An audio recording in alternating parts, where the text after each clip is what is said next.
Good afternoon to all of you.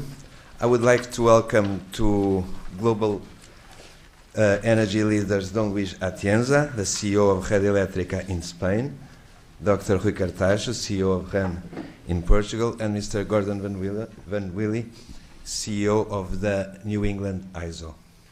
Don Luis traveled 2 days ago from Australia to Madrid, then from Madrid to New York, so we are really very grateful for this effort to be here with you. Thank you very much for coming for accepting to speak at Columbia University. In the first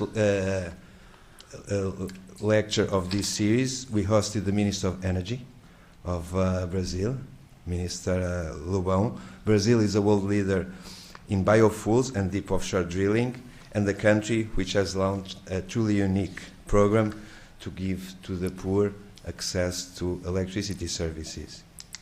Our guest today will speak about electricity transportation and distribution, investment in the grid, and market design. Energy management is without any doubt one of the greatest challenges of the 21st century. In 25 years, world energy demand will increase by the equivalent to 2 years of energy consumption in the US, and oil demand will increase by the equivalent of 2 years of Saudi Arabia production. Power generation is projected to increase in the world by the equivalent to 2 years of power generation in the US. At current policies, CO2 emissions in 25 years will be 2 times higher than they were in 1990. This is a massive change, and all countries will have to adapt. The electricity system of the future will be very different than it is today. There is no doubt that its portfolio will be cleaner than it is today, but that is only one aspect. Building the electricity system of the future requires more transport capacity, more intelligent grids, and a market architecture capable to deliver more competition and to prevent risks. There is a standard prescription to achieve these goals. However, there is no bulletproof solution. Our 3 guests have a unique experience in all these areas. The New England ISO is considered a standard in the US and in the world. Rede Nacional and REN, for their part, are active members of the MIBEL, the Iberian Regional Market for Electricity, which is equivalent to merging the ISOs of New York and New England and the grids of these 2 regions of the US. In Europe, MIBEL is second only to Nord Pool in many aspects. I was actively involved in the creation of the MIBEL when I was the Minister of Economy in my country, and I'm well positioned to say that its success is largely due to the outstanding job performed by Red Eléctrica and by REN. And so, I would introduce first Don Luis Atienza, then Dr. Cartacho, because I was told that in some sense Europe is an example for the US, and so we should listen firstly to the experience of our European friends and then to the US.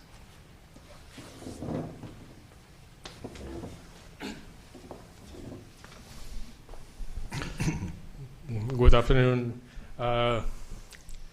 I want to thank Manuel Pino and the School of International and Public Affairs for inviting me to share with you some of the challenges we are facing as transmission and system operator in Spain. And I have prepared a presentation, but it will be available for you. But I'm not going to follow it because I just going to take advantage of this opportunity to underline some of the key elements of the debate for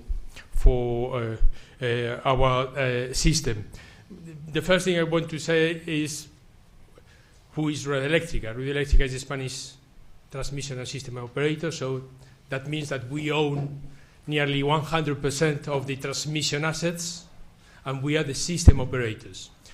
In fact, we were the first TSO in the world. It was established in 1985, and it was the first time that as independent TSO, that a vertically integrated sector was split, it was broken.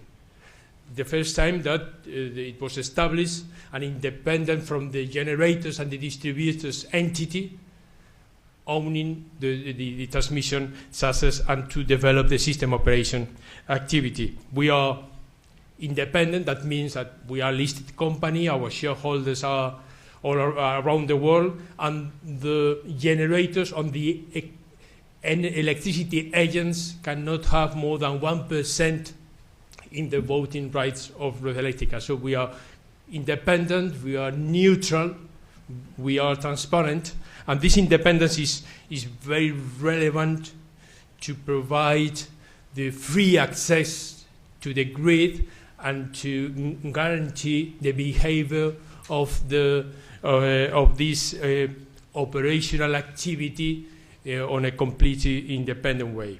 We are proud of having been very proactive, developing the operational tools to make our system able to integrate a strong share of renewable energy, in particular wind, maintaining the stability and the reliability and the security of the system. But I wanted to make a few remarks on the role I think electricity is going to play in this century. Why I think that most of the things are going to happen in the energy sector is going to happen through electricity. Because for the three objectives of the energy policy, competitiveness, security of supply, and sustainability, electricity has strong advantages. It's very flexible. We can obtain electricity, so it provides a strong security of supply because we can obtain electricity from very different primary energies and technologies. We have a strong flexibility in primary energies and technologies. Is the energy vector for efficiency. Most of the technology developments for energy efficiency, heat pumps, LEDs, cogeneration, automatism, happens through electricity. Is the energy vector for urban societies. Our urban societies have a strong energy density, and the electricity has the big advantage of delocalizing the pollution of the energy consumption, allows whatever the technology is used, allows the consumption in urban societies to be delocalized, and is the energy of the new society, the society of information, of knowledge, of services, is an electricity consuming society. And last but not least, electricity is the energy vector of all the CO2-free technologies. Nuclear, fossil fuels with CCS, because CCS technologies need centralized combustion, not decentralized combustion, but centralized combustion, so needs an energy vector to distribute the energy to the consumers, and electricity is an answer for that. And of course, and is the main element of my intervention, electricity is the energy vector for the integration of renewables.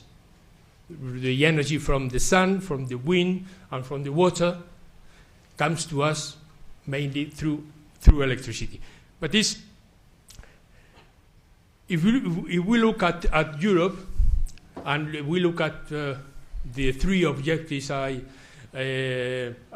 commented previously of the energy policy, competitiveness in the case of Europe, the most relevant way of improving competitiveness is internal market and interconnection networks, and of course unbundling of the vertically integrated companies. Second, security of supply. Security of supply by diversifying the technologies, by diversifying the primary energies, diversifying the transit routes for obtaining the energy, and by developing emergency stocks and its coordination. And in the third objective of the European energy policy is sustainability, represented by the objectives of 2020, obtaining an increase in the energy efficiency of 20%, increasing the share of renewables in the energy consumption to 20%, and reducing the GHG by 20%, all of them for the year 2020. Taking into account the role of electricity for the integration of renewables, taking into account the low penetration level of renewables in transportation, to get to this 20% of the overall energy consumption, in the case of electricity, for the whole Europe, means that we need to obtain between 35 and 40% of our electricity coming from renewables. For Spain, in particular, it means 40% of our electricity should come from renewables. And this objective is represents a strong challenges that I will underline. First is electricity needs instantaneous load generation balance. So we have to compensate the variability, in particular of wind. We have now in Spain, we obtain from wind 16% of our electricity, but at certain moments it gives us up to 54% of our instantaneous demand, and another moments just 1%. So we have at some moments up to 15,000 megawatts of wind production, and at other moments just 150. So we have a strong variability of the wind contribution, and we have to make this variability compensated in a system that needs to maintain an instantaneous balance between demand and between generation and load. Second, forecast difficulty. The behavior of wind, in our case, sometimes because of strong storms or because of different changes in the weather conditions, we have a very sharp decline in production or a very sharp increase in production, and we need to compensate this forecast difficulty. We have the difficulty of a very low storage capacity. We just have now reversible hydro pumpage as the most relevant storage capacity. And we have the problem of not having a very strong dispatchable generation to compensate the variability of the renewables in general. And we have a very low demand at nights and very strong peak-low demand ratio, so that we have a strong difficulty to manage at the same time the variability of the load and the variability of the renewables. Another problem is network congestions.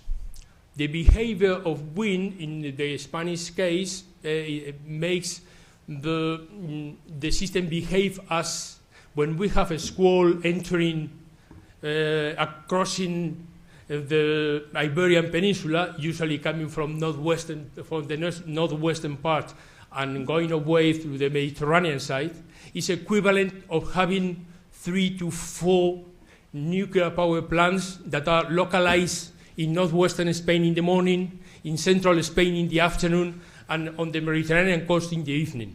So the transmission network to manage this variability in the flows, in the origin destiny of the flows, depending on the weather conditions, asks for a much more mesh, much more robust, and much more flexible transmission network than the conventional generation mix. In the past, for a conventional generation mix, we need to build transmission lines from the power plants to the cities.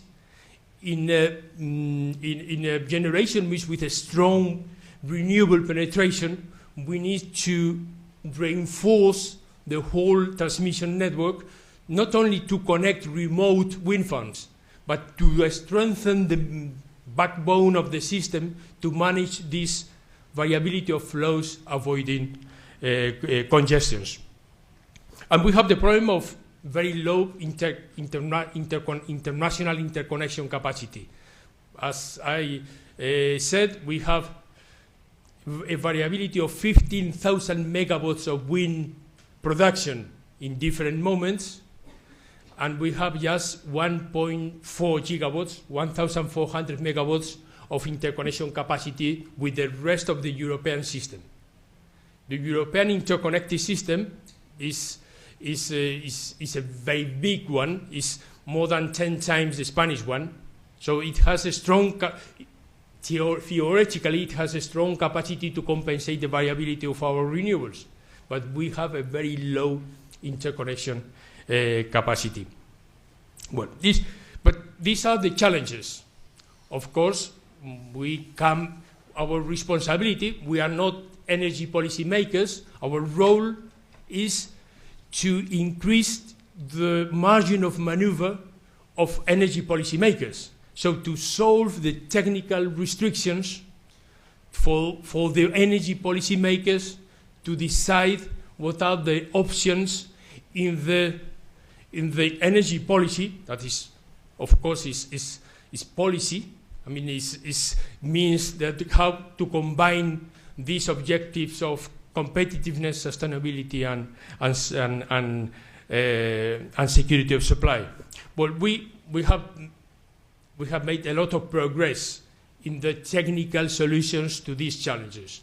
We have asked the regulator for new regulations that have allowed us to develop a specific control center for renewables. One of the challenges for the system operation is how to monitorize the behavior of renewables.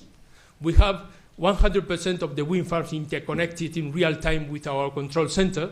We have 100% of our concentrated solar power plants interconnected in real time, so we can give them instructions for security of supply reasons, and we can prepare in advance the operational tools, the ancillary services, the balance services we need to compensate the variability of renewables. And we have now over 60% of the photovoltaic plants interconnected already as well to our control center for renewables. We monitorize this behavior of the renewables, and we ask for a new regulation to incentivize technical developments for these technologies to provide ancillary services, voltage control and frequency control in particular. We are doing some progress in forecast. We are increasing we are repowering existing pumpage. It's very difficult because of environmental restrictions to develop new pumpage, but we can repower the existing plants. It's a key element to increase our storage capacity, but we are looking at other technologies, compressor, batteries, flying wheels, and in the future, electric, hybrid or plug-in hybrids or electric vehicles to be an ally in terms of providing balanced services with the storage capacity for the medium long term. We are developing transmission network, the Spanish transmission network. We are reinforcing a lot already the Spanish internal transmission network, and we try to increase our interconnection capacity with France. That is the key investment of the Spanish electricity system. In fact, these weeks we are starting construction of a new interconnector with France. It will be the first one since 1982, and we are going to double our interconnection capacity with France for the end of 2013. But in a study developed by the European Climate Foundation, published 2 years ago, identified in the roadmap for 2050 for Europe to develop, to obtain 80% of the electricity coming from renewables, identified the interconnection capacity need between the Iberian Peninsula and the rest of Europe of 47,000 megawatts. We have just 1,400, and we are going to double this capacity for the year 2014, and we plan to be over 6,000 megawatts for the year 2020. But I mean, what I want to express very clearly is to increase the penetration of renewables in the electricity system. Networks are a key element, and interconnection between the different systems is a key element to compensate the variability of the different part of renewables of the different areas in Europe. Of course, another additional element to be developed is demand-side management. In the past, the balance between supply and demand relied mainly on generation, because we have obedient power plants that we could decide to increase or to reduce the capacity. When the share of renewables increases in a generation mix, we lose capacity to manage supply. So we need to develop the other arm, the demand-side management. We need the demand to provide balanced services. So demand to up or down to compensate this loss of management of the supply. And for that, we need smarter grids. Smarter grids to manage by directional flows, to manage these demand-side services, and to manage a more distributed generation capacity derived from the penetration of renewables. Of course, not only smart grids, smarter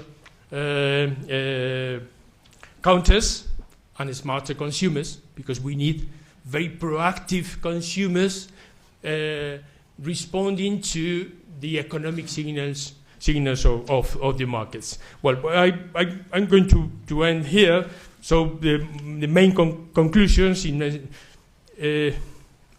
as a Spanish TSO, we face relevant challenges in the transmission development and the system operation. We need a more robust mesh and mesh transmission grids. We need to develop new operational tools, but we are behaving proactively, solving these technical restrictions to increase the margin of maneuver of the energy policy makers, always making compatible this penetration of renewables with the security and reliability of our system.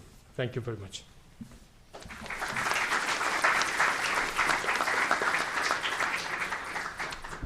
Thank you very much. I think that your image of having three nuclear plants in the north in the morning, three nuclear plants, the same plants in the center, and the same plant in the south in the evening, really highlights the problem of managing the grid in a decentralized system. Would you mind now? So, as I was saying, after all, energy being a very global business, it makes sense that so much of you are here, but that leaves me very happy and somewhat surprised. I was not expecting such after knowing that it was in the International Affairs School. I'm very glad also to be in Columbia University. It's the first time I come here. And once more, Manuel, obrigado. Thank you for the invitation. I will not bore you with all the slides that I have here, but at any rate, they will be distributed in the end, so you can go through them if you are sufficiently interested to. I would highlight some points of what the transmission business is and what's its relation with the very profound changes that the energy world is undergoing, not just in Europe, in the US, in China, everywhere. And as you will see, the energy transmission companies are key in all these transformations that are taking place a little bit everywhere. The first slide, I like very much to show this slide, which is gives you an idea, a broad idea of something that is happening across Europe, which is a certain specialization of the technologies of electricity production in different areas. Although they are not exclusive, meaning that, for instance, Iberia also has nuclear plants, as Luis Atienza just exemplified, although in Portugal there are no nuclear plants. But those circles give you an idea of the dominant technologies in different regions of Europe. And what is happening is that different regions are specializing mostly in the technologies that correspond to resources that are relatively abundant in those regions. For instance, in Western Europe, mostly in Iberia and in northwestern and northern Europe, you have a lot of renewables being developed, and with a weight in the overall production mix that is becoming very, very important. To give you an idea, in the country where I come from, Portugal, in one day of the beginning of this year, 100% of the electricity produced came from renewables. In one particular day where there was a lot of wind blowing, and we have also a lot of hydro resources. So there was a day in January when 100% of all the consumption of the country came from renewable sources, which is, I guess, happens in very few countries in the world.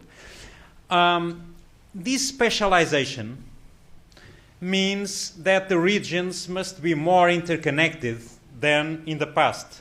And why is that? Because, for instance, whereas in France you have 80% of overall power production coming from nuclear, which is a very, very steady technology, meaning that the amount of production that comes out from the generating plants is about the same always, 24 hours a day, except for the time where some plant or some plants have to close for some reasons. But it's a very, very base load technology. Renewables, as Luis exemplified, are very intermittent and unpredictable. And that intermittence is especially marked in the case of wind production, where you may have thousands of megawatts coming in or out of the system in a matter of minutes.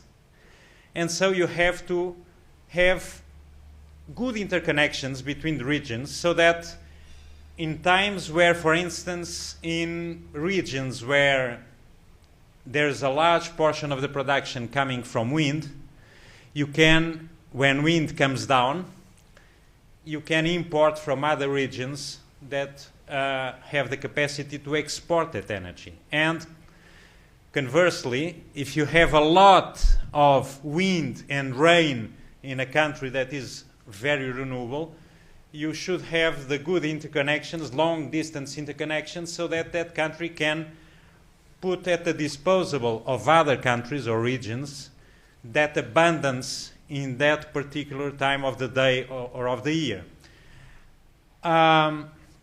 So good interconnections, good long-term transmission lines is absolutely crucial in a world that is specializing in different technologies, especially a world where some regions are very renewable and others are less renewable. You have to have good interconnections, otherwise the system ceases to be reliable. It's no longer reliable. And you have a lot of waste, which you want to avoid. And that's the role of companies like REN, or like Rede Elétrica, or like the other long-distance transmission companies of the world. There's a kind of a trade-off that's illustrated here between having good transmission lines or having very high backup costs, I'll come to that, and very high system management and renewable power waste or curtailment. What does that mean?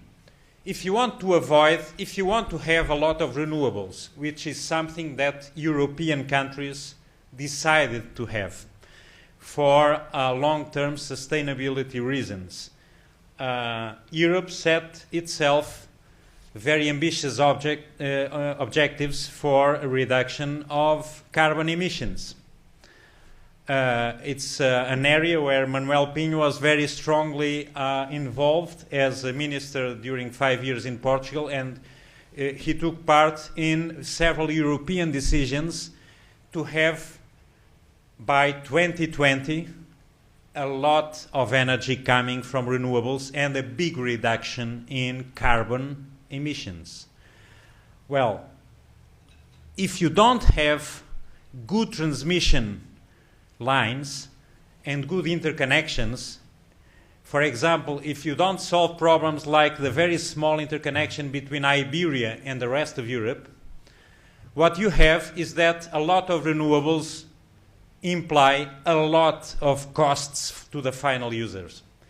To minimize the costs that renewables may pose to final users and to make that sustainable environment consistent with sustainable costs to final users, you have to have very good transmission infrastructures.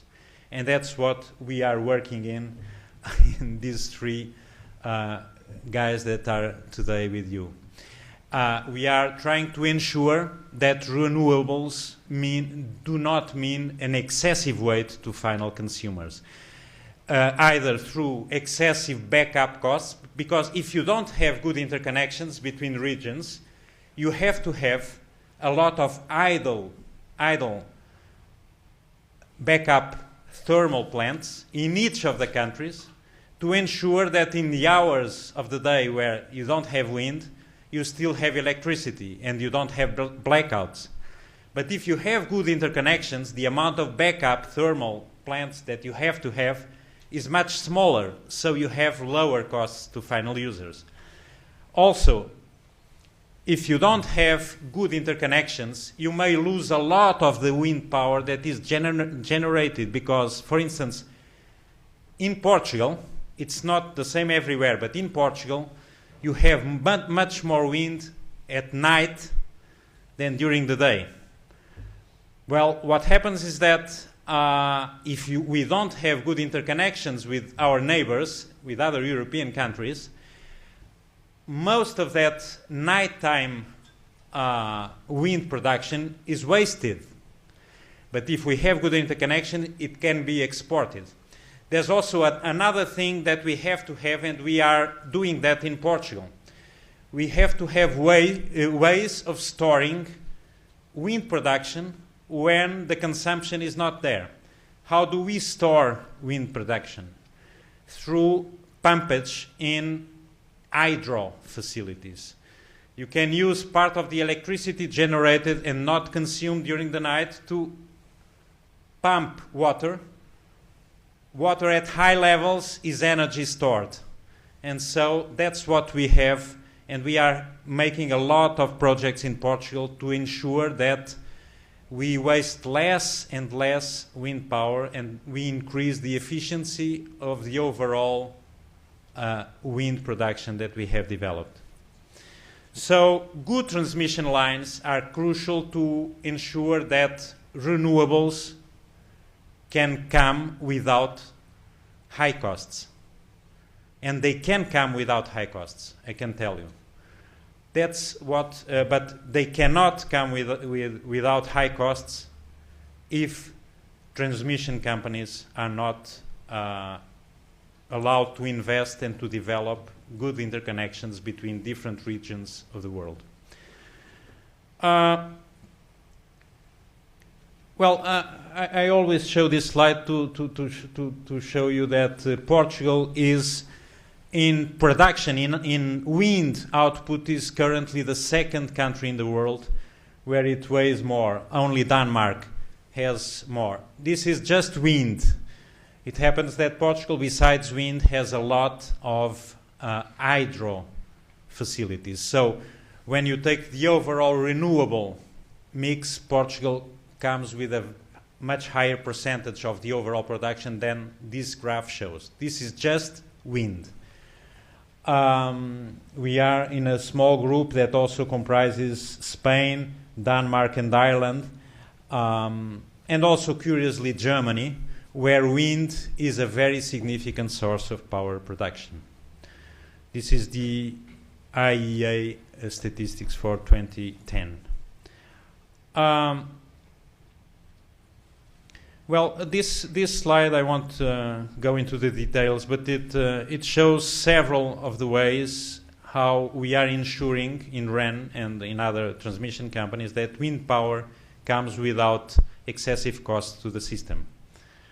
Luis Atienza also already mentioned some of the aspects that are in this slide, so I will move on.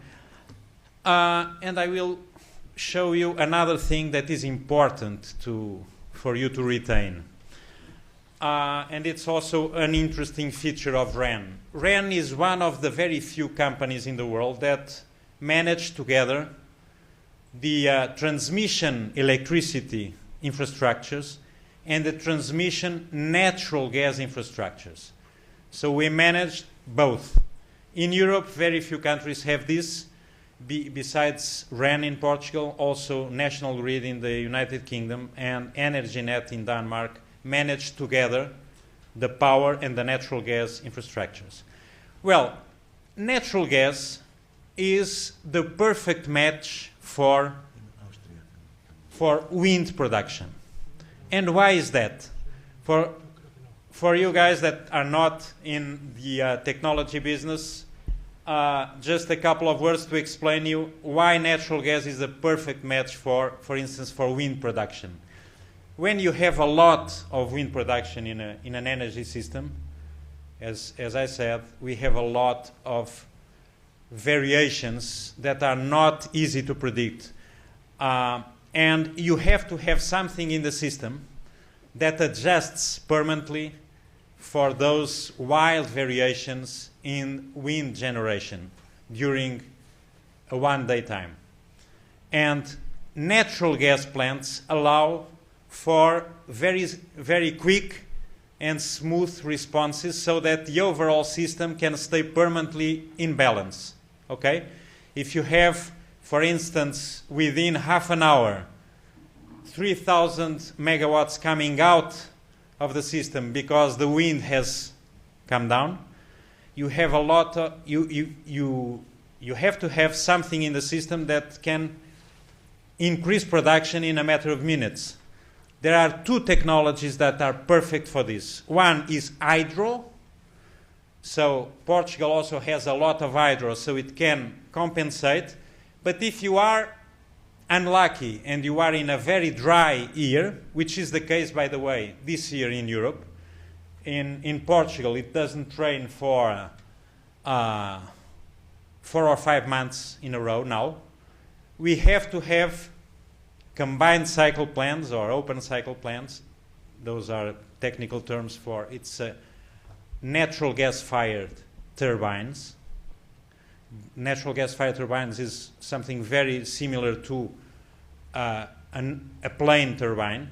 It works on natural gas instead of working on kerosene, and it generates electricity instead of generating movement. But the technology is very similar. And natural gas-fired turbines allow you to, if you are in a dry year, you don't have the hydro to compensate for the fall of wind, you have natural gas, and you can increase or decrease production in a matter of minutes without significant losses of efficiency. You cannot do that with a coal plant, and you cannot do that with a nuclear plant, but you can do that with natural gas-fired plants. On top of that, natural gas is the cleanest of fossil fuels. Well, what does cleanest mean? It's not just the carbon content, which is much lower than with coal plants or with oil plants. It's also other environmentally sensitive contents that, for instance, nuclear is the cleanest of all as far as carbon is concerned, but it has other problems that natural gas does not. So natural gas is a friendly, from the environment point of view, technology. And so in Portugal, what we are doing, not just in Portugal, I think Luis agrees, although Spain has a lot of nuclear, it has also a lot of combined cycles, natural gas fired, and it has a lot of renewables. So Iberia is a very renewable plus natural gas region. And this combination allows for, first, a very safety management of the system, in spite of the huge weight of wind in the overall production mix. And it ensures that the carbon content of electricity generation in Iberia is low compared to average standards. So natural gas is a very important source of energy for countries that have a lot of wind production. And REN, as I said, manages also the natural gas infrastructures in Portugal. Well, I would like to leave a significant period for a discussion, which is more interesting than you just listening to ourselves. So I will stay here. Just to tell you one more thing. It's the last slide I show. It's true that between Iberia and France, the interconnection is very small compared to the necessity, as Luis just pointed out. But between Portugal and Spain, it's the opposite.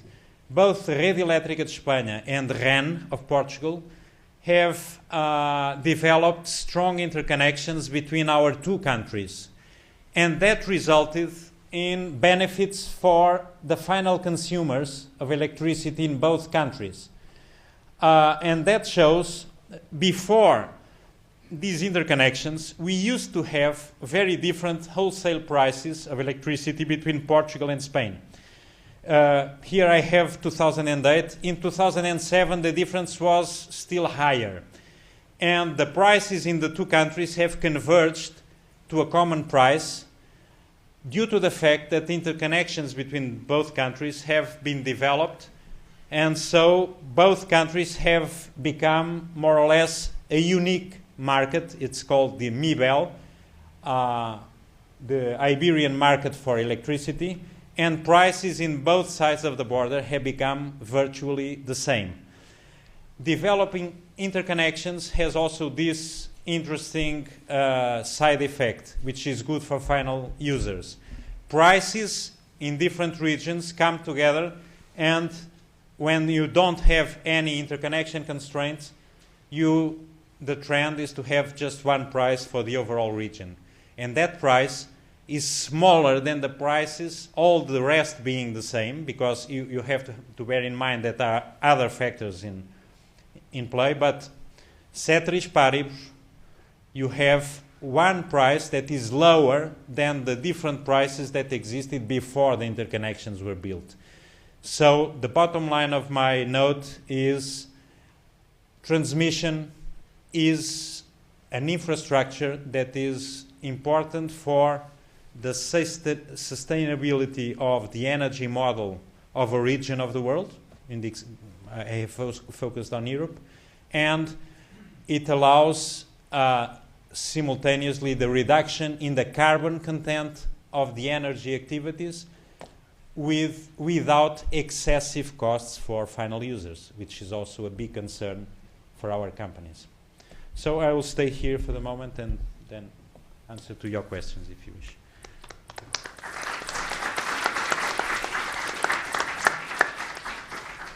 Thank you very much, Dr. Cartaz.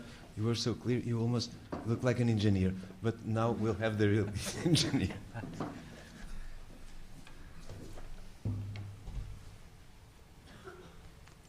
Let's see.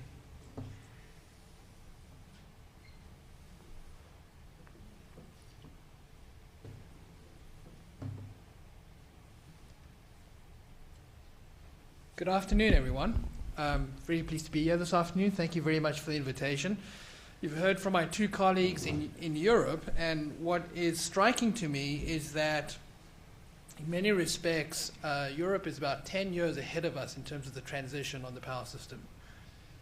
Within the US, I'd say New England, there's a couple of areas that are transitioning more quickly than other areas. New England is one of them, New York is a second, California. These tend to be the areas that have got the most ambitious goals with respect to renewable energy. So what I thought I'd do this afternoon is to just quickly tell you a story about New England and about some of the challenges facing the region, because I think the challenges facing us are very applicable elsewhere to the US. I think we can learn a lot from what has happened in Europe already with regard to the integration of renewable energy. And I think in one aspect, perhaps we have developed things a little bit more ahead of the Europeans here, which is in the area of integration of demand response. But perhaps that's a good topic for the discussion after I finish my presentation. Just to give you a quick overview, in New England, 6 states. We have about 8,000 miles of high voltage transmission. Our peak load is just short of 29,000 gigawatts. And the wholesale market in New England was established in 1997. Just like Rui, I'm not going to take you through every single slide. I'll leave this behind for you to use afterwards. But I think I'll just use some of them to sort of highlight some of the issues that are relevant to this discussion. This particular slide is interesting to show what wholesale markets have driven with regard to investment. Remember, the whole underlying construct of wholesale electricity markets in the United States was to introduce competition into the supply side of the equation and to have the market design, these market rules which create incentives, drive investment by private investors as opposed to through government in electricity infrastructure. So this slide sort of gives you a report card on whether it's been working or not, at least up in New England.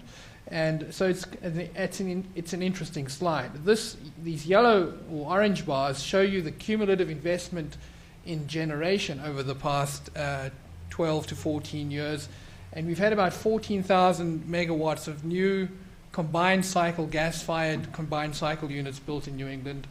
We've also seen a large investment in this green bar here, which is demand resources. And transmission, we were deficit, we were short of transmission investment in New England, and we've seen a substantial investment in transmission, approaching about $5 billion of transmission investment in the last 10 years, with another $4 or $5 billion on the horizon in the next 5 years.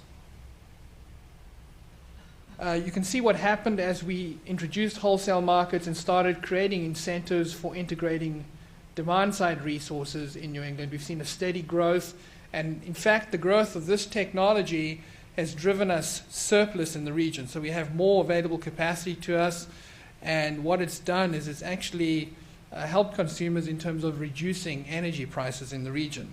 It's also a very important resource to the comments that were made earlier on in the long run in terms of helping us balance renewable energy resources within the region.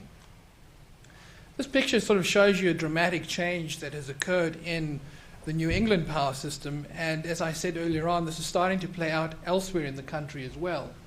If you look at nuclear's sort of been static. We shut down some nuclear facilities in New England. We might be at risk of losing another.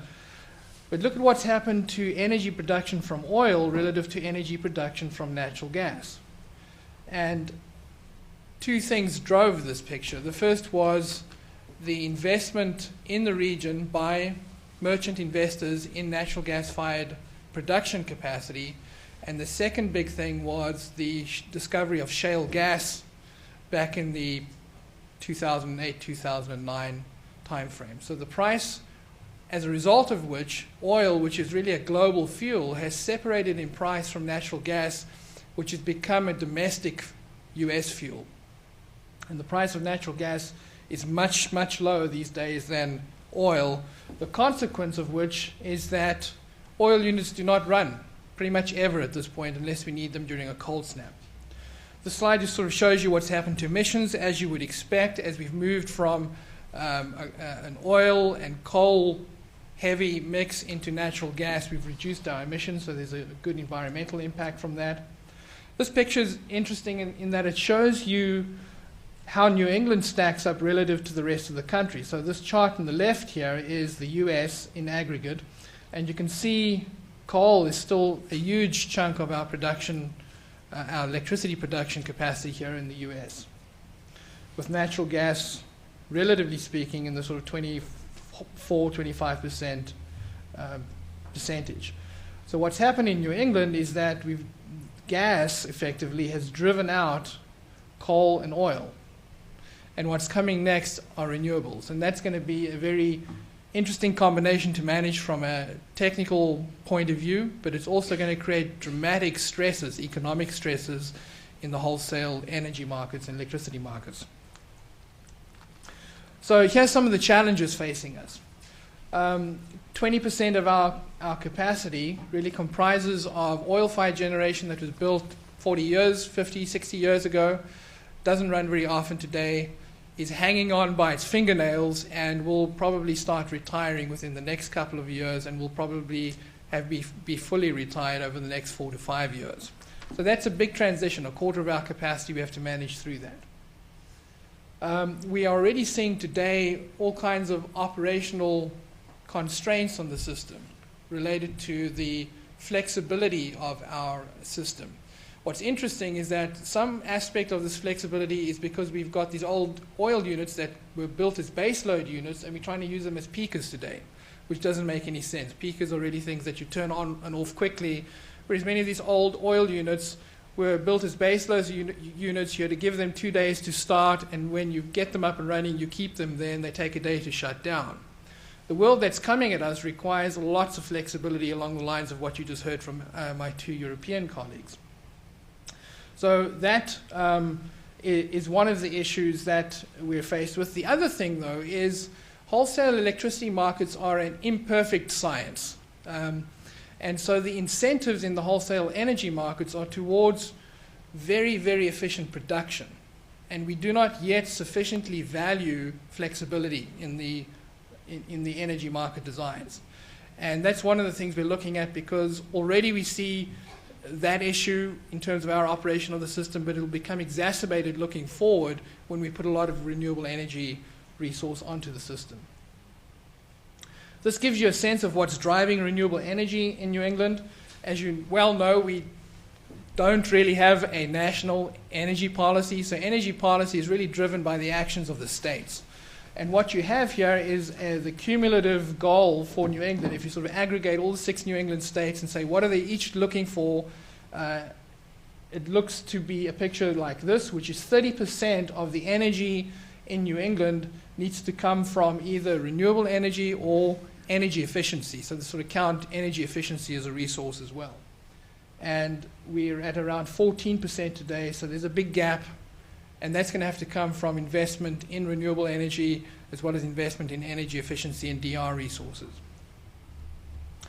There's strong interest in renewables in New England. The reason is we have high electricity prices. Our electricity prices approach European electricity prices, and that's because of the resource mix and the aggressive goals that regulators have set with regard to renewable energy over the years. So we have high prices, and therefore that's attractive for renewable energy investors.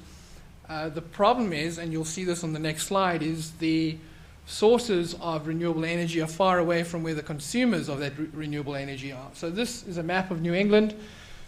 The highest concentration of demand is down here, as you would expect, in the Boston, Hartford, Southwest Connecticut areas, where you have a high concentration of industry and people. Those are the red areas. The best wind, and we have got very good wind in New England, is offshore on the coast. You've probably, many of you heard of the big fight over the Cape Wind project off Cape Cod. But the wind up here in northern New England is very good wind. It's as good onshore wind as you would find in the Midwest, in Dakota, for example, typically class 5, class 6 wind. So the problem is, how do you connect the green spaces to the red areas? And that means a transmission investment. And we've done some work for the New England governors, but you're looking at somewhere in the range of $7 to $12 billion of transmission to make that work, which is obviously an expensive price tag, and is something that is causing our policymakers to pause and think about that. We've done a big study, and without taking you into the details, we feel that based on this study plus what we're seeing elsewhere in the world, including Portugal and Spain, it's a very doable proposition to integrate this wind and make it work, but it requires the investment in the transmission, it requires the investment in the balancing resources. Here's an interesting conundrum that we have, and I think it's a foreteller of what's going to come elsewhere in the country. We've developed this high interdependency on the natural gas system, and we are at the end of the pipeline, so to speak. So if you look at the sources of natural gas, it's historically been in the Gulf of Mexico, large pipelines carrying those molecules up to New England. More recently, with the discovery of the Marcellus Shale in the Philadelphia, New York area, the source is a little close to us. The other place we get gas is from Canada, from New Brunswick. Those pipelines are built under contract to meet firm heating demand up in New England. And the electric generators are essentially free riders on the system. They provide a very helpful additional demand in the summertime when the heating demand on the gas pipeline is low. But the problem we have is in the wintertime, when we have a very cold period, sort of 20 below for a week, there's not enough gas available to simultaneously supply the heating demands and the electric generation demands. And so we found ourselves in operational trouble quite a few times in the last decade, and we've managed to scrape by firing up all those old oil-fired generators that I just told you were going to go away in the next 5 years. So the big question for us is, how are we going to keep the lights on in the wintertime 5 years from now when all those oil units are gone? Part of it is stronger ties with our neighbors, as you've heard. Part of it is making sure that we've got the right incentives in the market design to get people to invest in local fuel storage and alternate fuel supply during the wintertime. The link to natural gas is both a blessing in some ways. It's led to lower emissions from an environmental point of view. It's led to lower prices, but it's also very volatile. So you can see how our wholesale costs have bounced around as the price of natural gas has moved up and down. So one of the issues that we're struggling through is what we've termed the alignment of wholesale electricity markets and transmission planning. The ISO, unlike my two colleagues here, the ISOs in North America do not own the transmission assets. So the way restructuring was implemented here in the US, it was functionally unbundled. The generation is all competitive. Transmission is still a regulated monopoly, regulated either by the states or by the FERC. And then you have in the middle of all of this the system operator, that's sort of the stock exchange that's matching the electricity sales, but also has the responsibility for long-term transmission planning. And the problem is the underlying concept of wholesale markets is that the reliability needs need to be provided through the market by private investors in order to minimize the investment risk to consumers. And the problem that we're facing is that not all of those reliability requirements are being satisfied through the market. Some of them are actually being satisfied through this cost of service regulated transmission investment. And the question is, how do you start getting better alignment between those two so that you have the right price signals flowing through the wholesale market? We've just gone through a big sort of strategic planning effort with our stakeholders. We have a stakeholder group of about 500 in New England. These are all the participants in the region. They're broken up into 6 different sectors. And we've identified these as sort of the big issues we have to work on in the next decade. Resource performance and flexibility. We've got to solve this issue of our dependency on natural gas, making sure we have the ability to survive a cold snap, as I've described. We're going to have to deal with this transition as we see a quarter of our fleet leave and replace, probably with a combination of natural gas and wind. And we have to therefore deal with the greater integration of variable resources, mostly wind, and we have to solve this alignment problem that I've just described to you. This slide really just shows you the varying timing impacts. I won't go into any detail. But to say that our goal here is to try and get ahead and stay ahead of the curve. There's a lot of change coming at us. Market design and the regulatory structure around approval of market design is a lengthy process because you have 500 people who want to have their say. Ultimately, we do not have the final say. It has to go down to Washington, to the FERC to be approved. That's normally a litigated process. So you could be spending 2 years just fighting about what the market rules should be before you start getting infrastructure investment, which has a fairly long time constant associated with it as well, perhaps anything from 2 to 8 years, depending on what you're talking about. So the time constants here are quite long, and we need to get started now and start developing the solutions to deal with this transition. If anything, I'm a little concerned that we're behind the curve at the moment. We need to catch up and start getting ahead of it. In the near term, we've sort of identified a range of different fixes in our forward reserve market. We want to take the final step in terms of the integration of demand response. Our demand response programs have typically been on the side of the market up to now. So we've had our markets, and the clearing really of the markets have not integrated DR. We want to get DR into there's a program called the Unit Commitment Program that essentially sets the price in the wholesale markets. What we want to do is to take the final step to have DR providers be bidding in their hourly cost of production, if you want to call it that, and use that to optimize the system. Once we do that, it'll be the first time it's been done anywhere within North America. And so that's the final step that we want to take in that area. We need to look at the incentives and penalty structures for resource availability. And we've got to look at this issue of natural gas contingencies. It's interesting that electricity planners spend their whole life looking at being able to survive 1 or 2 failures on the electricity system, a large nuclear facility or large transmission line dropping out of service. But this gluing together of the electric system and the gas system is such that single gas pipelines might have 5,000 or 6,000 megawatts of generation tied to them. If you lose or compromise that fuel supply, you've got a huge problem on your hands. We've moved from a world where generators could survive an interruption in their fuel supply of a week or 2 because they had a pile of coal or a tank of oil next to them. But the system that we have today is essentially a just-in-time fuel delivery system. And if that just-in-time fuel delivery system is interrupted for some reason, then you've got a mess on your hands, and I don't think we can survive in the future unless we actually solve this particular problem. And I think I will probably stop at this point. I'll just show you this and the next slide as information if you're interested in talking more about it at some point. This is a level of detail I didn't want to go into today, but we've basically been very systematic about all of these issues that we've identified and we've mapped them back to certain things that we have to do. And really, this very busy chart sort of shows you what we're going to be up to in the next 5 years, sort of busily working on each of these blocks to go and solve these problems.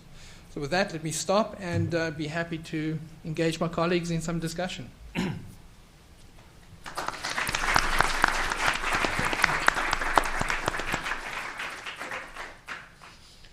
Thank you very much. So now we would ask some questions. I would ask you to identify yourself first, and then to be very short in the questions, so we have a large number of opportunities to discuss all these issues. Of course, then our guests will be available for you to meet them after this session. Okay. Hi, my name is Jorge Ordóñez. I'm a student of Master of Public Administration in the Energy Concentration. My first question is for Mr. Atienza. The slow development of interconnection with France is a result of investment barriers or regulatory, and then this might be helpful because Central America has a similar effort. They have all the infrastructure on place, and they haven't been able to start trading electricity because of regulatory barriers. Thank you. That's a very good question. Yeah. Well, the main obstacle has been the Pyrenees. I mean, the environmental difficulties, and at the same time, the problem is the different level of priority in one side and the other of the border. I mean, for France is in the center of Europe, very broadly interconnected with all the neighbors, interconnected with Germany, with Belgium, with Italy, with Switzerland, and even with UK, and with Spain. We were in the periphery. For us, being interconnected to a system that is 10, 12 times bigger is a key priority. For them, it was something marginal because they were already in the center of the European interconnected system. So that since 1982, the electricity demand in Spain has increased by 3 times, and the level of interconnection has marginally increased only by repowering some of the existing lines. There was even a project, a new interconnector that was nearly built on the Spanish side and projected in the Central Pyrenees in the 90s, and it was stopped in 1996 by the French government due to environmental reasons. And they even compensate economically Spain for paralyzing this project. Now, with the help of the European institutions, finally we got an agreement for an expensive project, because it will be an underground line, 60 kilometers underground line, that will be 10 times more expensive than overhead line, the same overhead lines, more limited from the technical point of view, but it's better than nothing. It will be more expensive, but it will increase our capacity. For us, it's so relevant that even such an expensive project is economically efficient for Spain.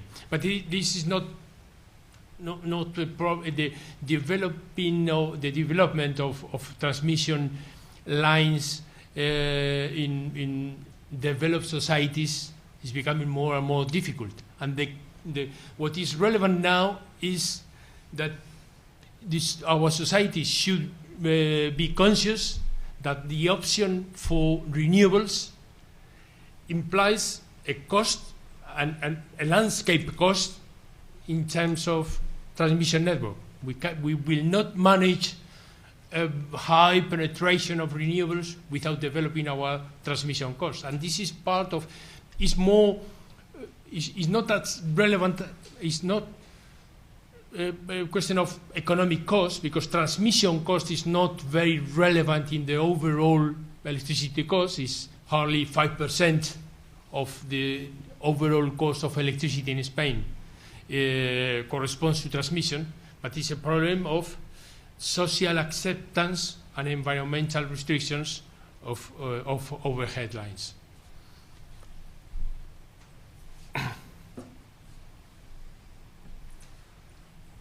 Good afternoon. My name is Aarti Ramchandran. I'm a first-year MIA student. My question is for the entire panel. I'm interested in the role of microgrids, and specifically, for developing countries like India, people have suggested that maybe it doesn't make sense for them to really extend their transmission grids into rural areas. Maybe they come up with a solution of having different microgrids, sort of supply more reliable or less erratic energy.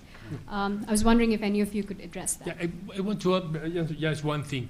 In the case of electricity, the bigger the system is, the more stable it is. We have our challenge is in the islands. The difficulty of stabilizing a system that is very small, and the difficulty of integration of renewable energy in a very small system is much bigger than in a very integrated system. The European, so my answer is, of course, in India they need to develop the distribution network to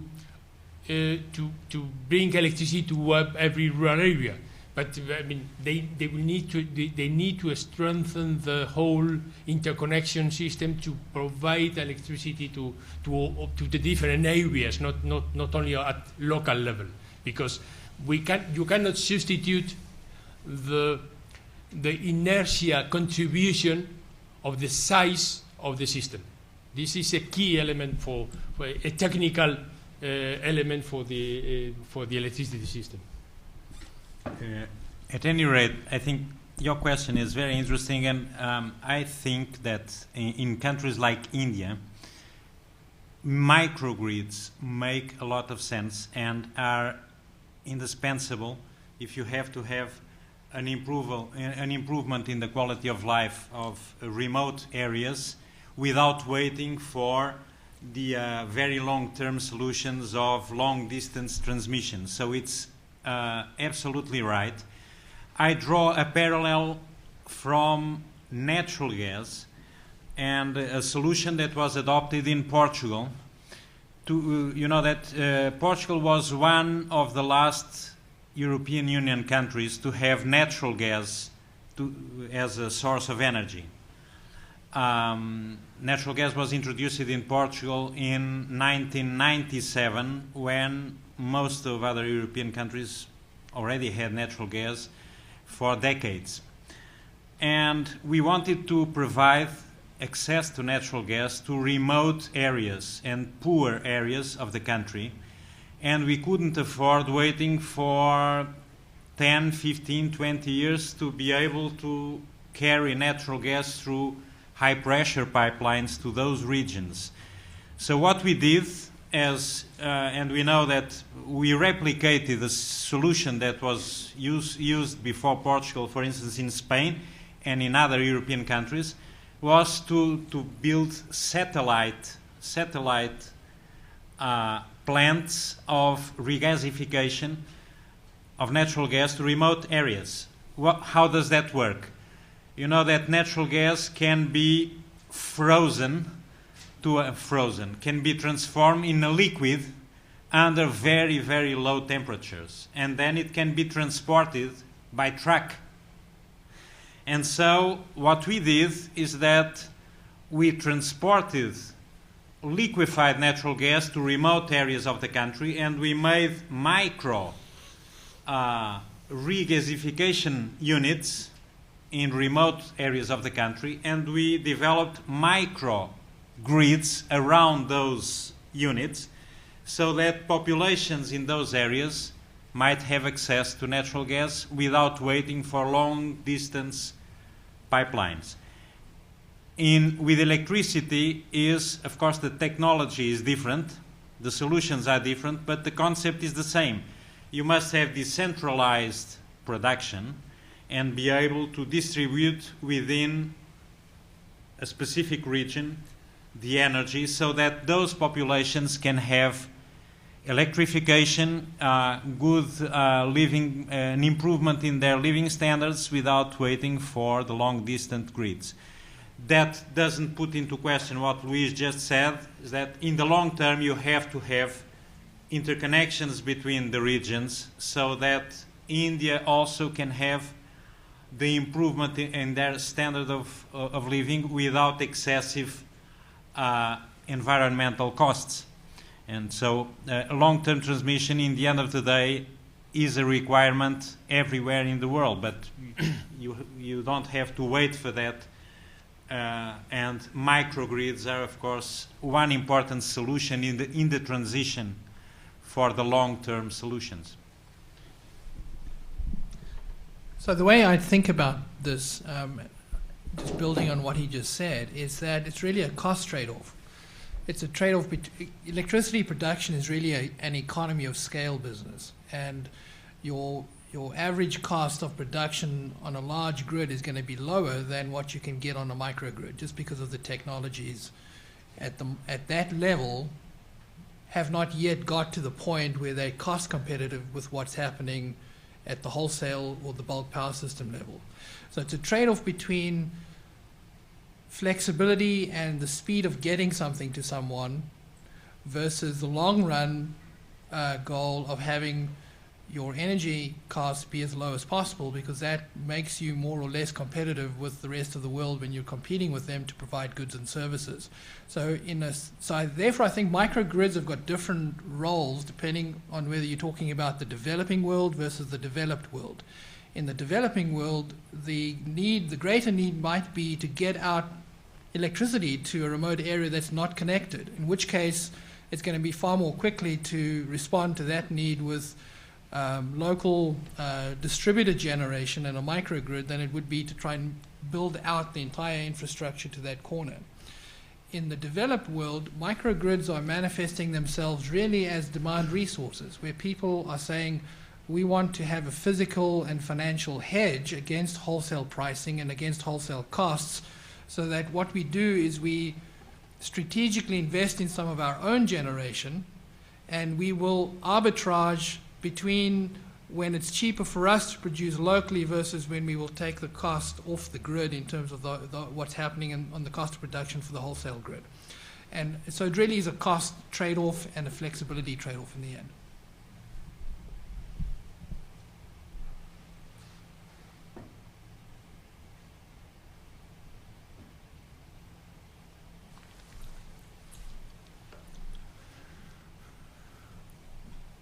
Hi, I am an LLM student from the law school, and I have a question regarding the independence of the energy in your countries, because I understand that is a very important value in the United States.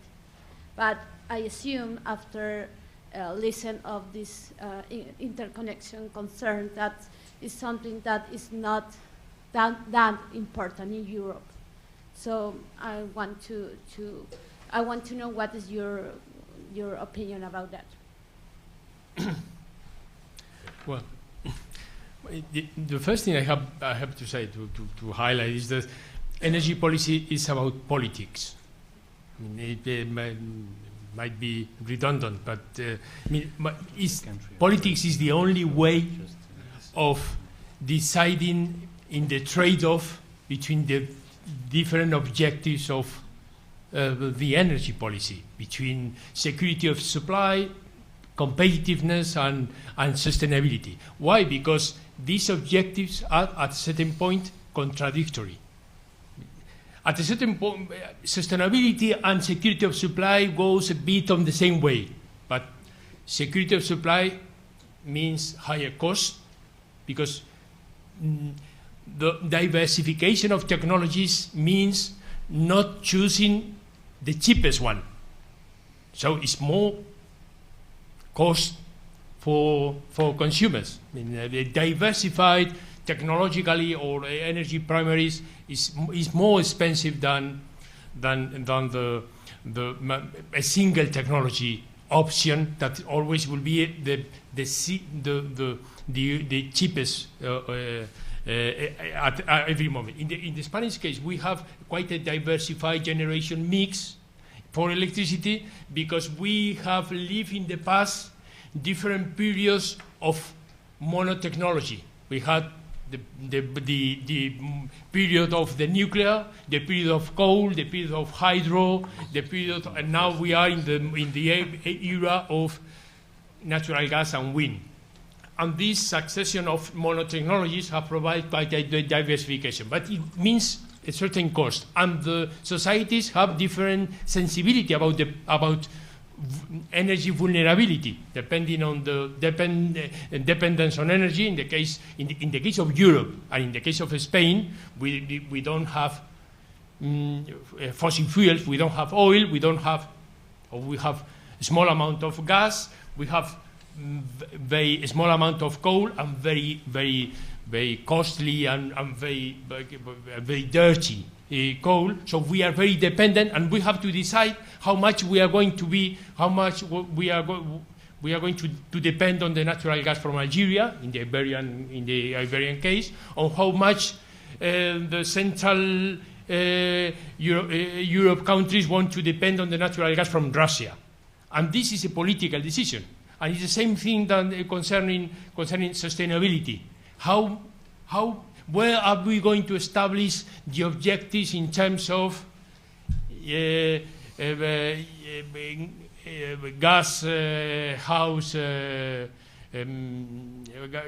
greenhouse gases? How much? Are we going to establish the objectives in terms of clean energy, in terms of renewables? It's going to be more cost. So we have to decide. In Europe now, energy policy has been national until a few years ago. There was not an energy policy in the European treaties. It was introduced a few years ago for the first time. Now we have, and we are starting to develop an European energy policy, because the energy policy decisions were taken on the base of rules on internal market rather than on pure energy policy rules. But my conclusion is Europe is progressing, developing now an energy policy and deciding on this trade-off between security of supply, sustainability, and competitiveness. Hi, my name's Jeff. I'm a first-year MPA student. My question's for Mr. Van Wheely. What's the state of hydro technology in the Northeast? And it seems like hydro pumping is a really natural pairing with wind, and it's sort of a solution for maybe some of the transmission problems. What's the state of that technology? We have some fairly large hydro pumped storage hydro facilities in New England, and some smaller, what we call run-of-river, which is essentially generation that is installed in the river. But it's really not the thing that I would do if I could wave my magic wand would be to have more pump storage capability in New England. The problem is we will never build another pump storage facility anywhere in New England, and I'd be highly surprised if it was built anywhere in the United States, to be honest, because of the environmental issues associated with building pump storage. I mean, essentially, to build a pump storage scheme, you've got to hollow out a large hill or a mountain or something, and build a big dam at the top, and be able to cycle that water. And getting the environmental permitting to do that, it would be a nightmare. It's also very expensive. So as a less expensive surrogate for that, we rely on Quebec. So Quebec is to our north, and Quebec has a strategy of building very large hydro facilities, and they're almost becoming the hydro facility that is supplying the entire Northeast. They're interconnected with New York, with Ontario, and with New England. Quebec has a strategy to build surplus hydro capacity and export that energy to the markets to the south of them. And one of the big differences here, I think, with Quebec and their customers to the south is that they're able to take a very long-run view. They sort of have a 50, 100-year view on their investments, whereas most policymakers in south of them are thinking in much shorter time frames.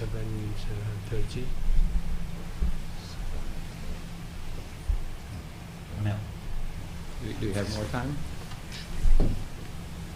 My name is Bogdan Vasi, and I'm assistant professor at SIPA. I have a couple of questions. The first one, I'm curious if any of your companies is involved in building high voltage direct current power lines, and if you consider that those are essential for the integration of renewables for the next decade or so. High voltage, pardon?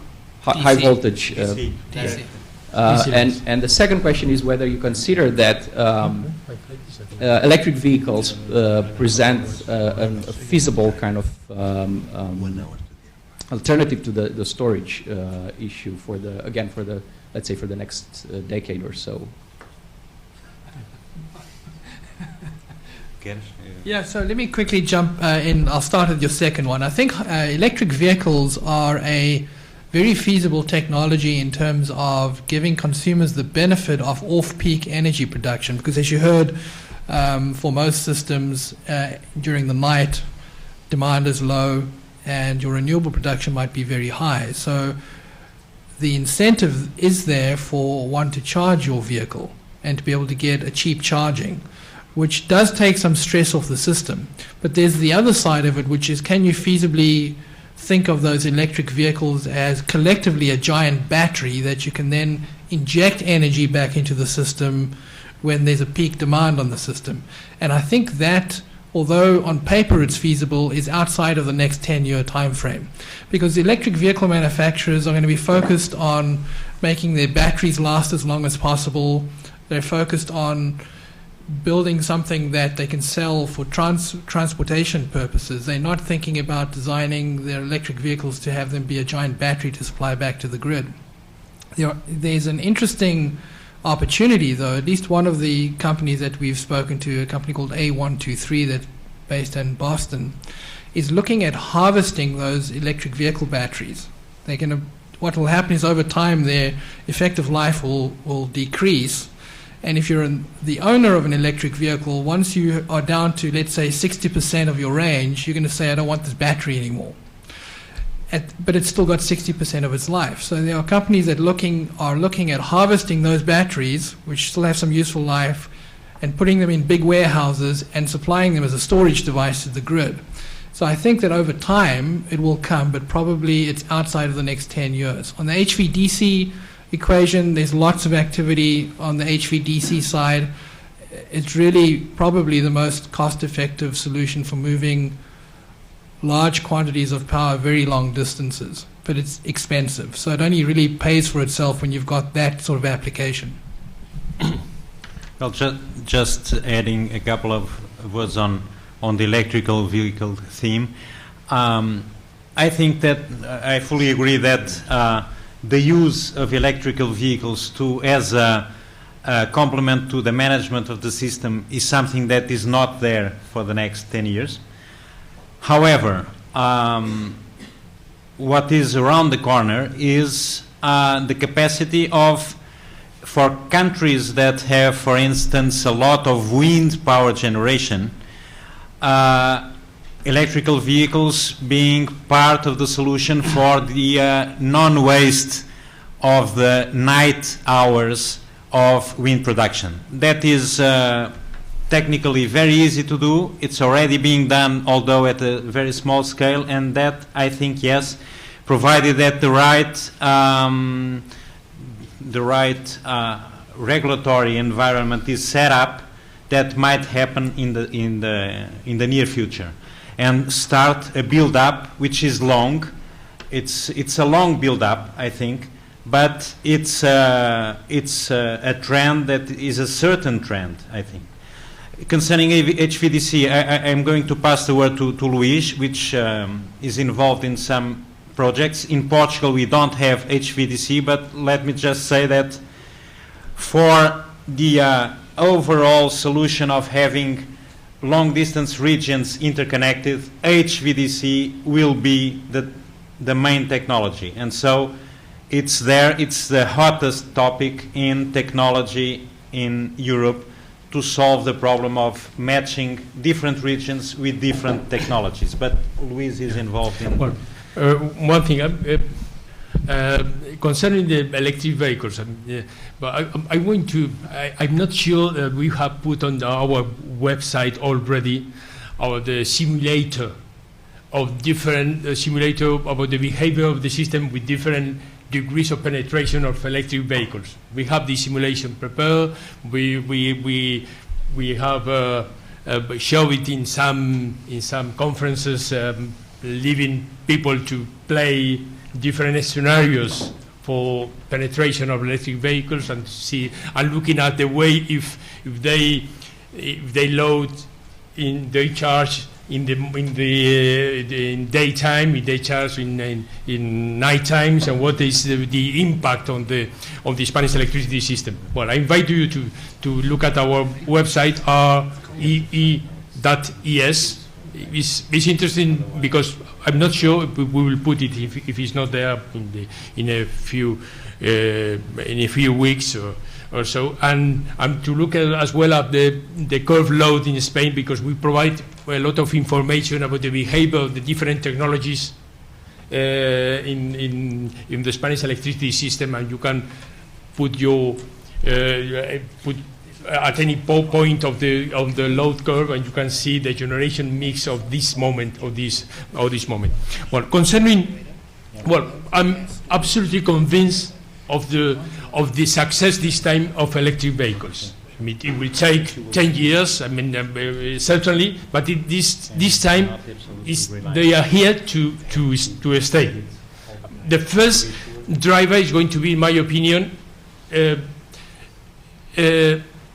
pollution in cities. My guess is that for the year 2020, it will be impossible to enter in a European city, a big European city, without paying a toll with an internal combustion engine.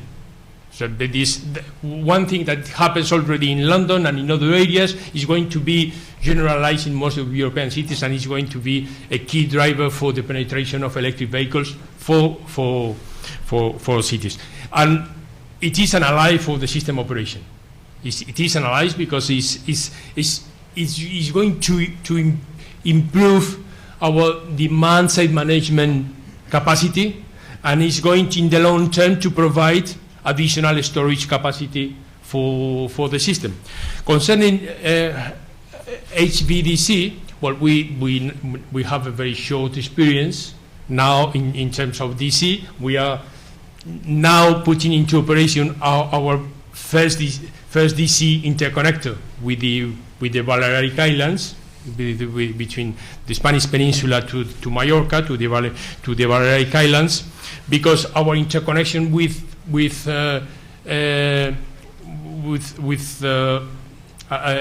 North Africa is DC circuits, is AC circuits. The new interconnector with France, it will be a DC because it's underground. If I look at the 2030, 2050 perspectives, Europe will have a high capacity DC network over the existing AC network, because the only way of compensating the offshore wind generation from Northern Europe with onshore and solar generation of Southern Europe will be a strong capacity or transmission capacity between the different areas of Europe. This transmission capacity will be HVDC that now we see in China. I have visited some of the lines of 800 kilowatts and 1,000 kilowatts transmission lines that are able to manage 7,000 megawatts from for 1,500 or 2,000 kilometers with very low losses. Very low losses. So now we would take the last question, please. Professor Bresson, SIPA. Following up on what Mr. Stern, the very important point he made on energy policy being about politics in identifying the proper trade-offs and looking at the three objectives in Europe of sustainability, security, and competitiveness. My question is whether Europe is not sacrificing competitiveness at the present time. And my reasons for that are, first, the indications you have given that these energy are far more expensive, the one we select. But in addition, the environmental costs are high and there is a lot of NIMBYism. The reason why the line from France was not built was not the French government. The French government tried to build it for 10 years, but people would go by the 10 or 20,000 in the Pyrenees, and they were demonstrating against it. So people do not want overhead lines, they want them underground. They do not want onshore wind, they want it offshore. They don't want solar near them, they want it in the Sahara. So when you add all these things, you double what are already very high prices. And in addition, the EU policy has a one-size-fits-all mandate, the 2020 by 2020, which, when you think of it as strictly zero economic rationale, it's a very good PR toy. It's 2020 by 2020 sounds right, but in general equilibrium, you very seldom end up with round numbers. So my question, when you take all this together, and when you see how conscious Americans are about market prices and keeping these prices down, keeping the cheap gas here, is not Europe overspending and at a high cost to its own competitiveness? Yeah. I can give you a first reflection on this. I think it's a very important point, and I think that you are, in my opinion, partially right. When you say, hasn't Europe overspent in some of these objectives? You may be partially right. I think that, but not everywhere and not always. I think that overall you need to have an energy policy, and I think the fact that Europe is evolving to an energy policy is a very positive development. Although I am a firm believer in markets and in market advantages, I also learned in the distant past that there are market failures, and energy is one of the areas that provides more examples of the so-called market failures. And if you don't have a policy, someone taking care of market failures, you end up with huge problems, and I think that's one of the, in my personal view, one of the problems of the US approach to energy. It showed up in California 10 years ago, it showed up, and it may show up in New England, as I learned today, when I see that now natural gas is capturing all the new generation projects due to the euphoria about shale gas. If you don't have anybody taking care of diversification of ways of producing energy, you got a problem, and you are bound to big trouble, if not immediately, 10 years ahead. And so I think there's a market failure there. I am not going to go deep into this issue of market failures because I would need some more time, and I don't have it, and I don't want also to prolong this session, but you have to have it. In Europe, probably what happened in some instances is that, for instance, renewables, you have to see where renewables are warranted.